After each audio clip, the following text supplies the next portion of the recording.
Hi there. In this short video, I'm going to cover how to check for permits on your home.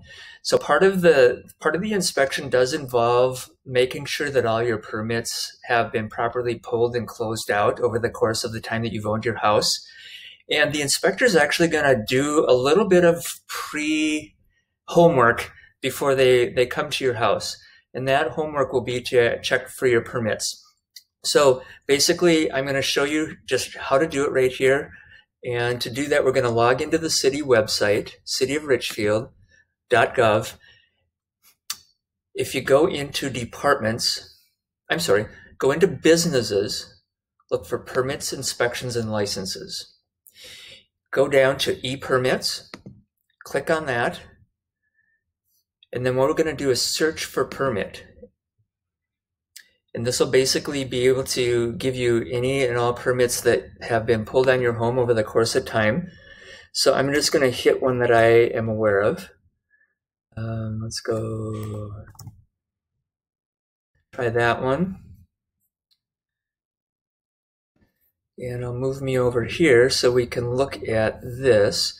So this is a property that I'm familiar with that has a series of permits that have been opened and closed over the years. So when you type this in, what you're going to want to look for is the date of the final inspection. If this date is empty, then you will need to somehow get that closed out. Now there's a couple here that I can see that it looks like the permits weren't closed. So in order to get this house ready for the market and have it pass the test, these two items would have to close out. Now what this one is here is called replacing the gas connection to dryer. That's just something that would be a plumbing inspector would come out and look at that and sign off on it. And then looks like there's a repair and replace plumbing. Okay, these two might be related. So in essence, what you're looking for is just to make sure that all the permits are closed out. Now, if you hire contractors to do the work on your home, plumbers, electricians, general contractors, they're going to pull the permit, but it's not always guaranteed that they're going to close it out. And I had this personal experience a couple times where I had a new driveway put in to my home.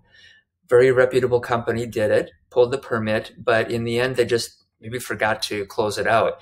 So I had to call the city of Richfield and have somebody come out and look at it and make sure that it was all up to snuff.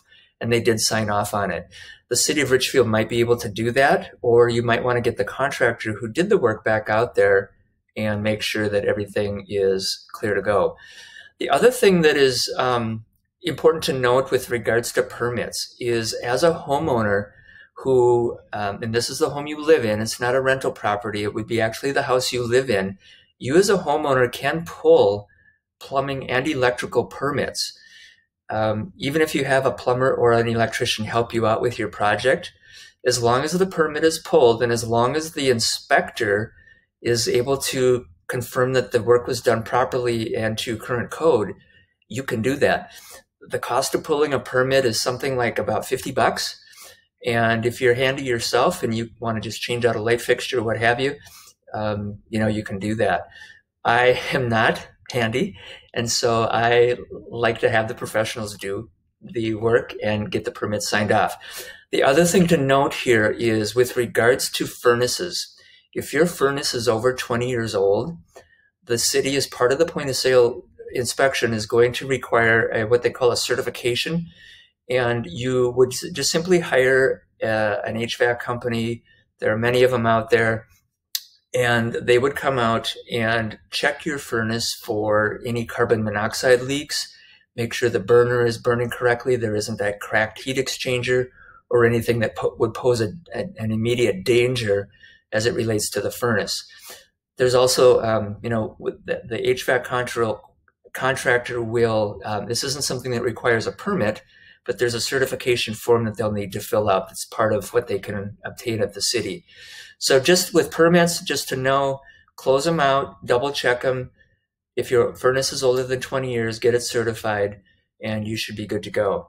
So that's what I've got for inspections and permits.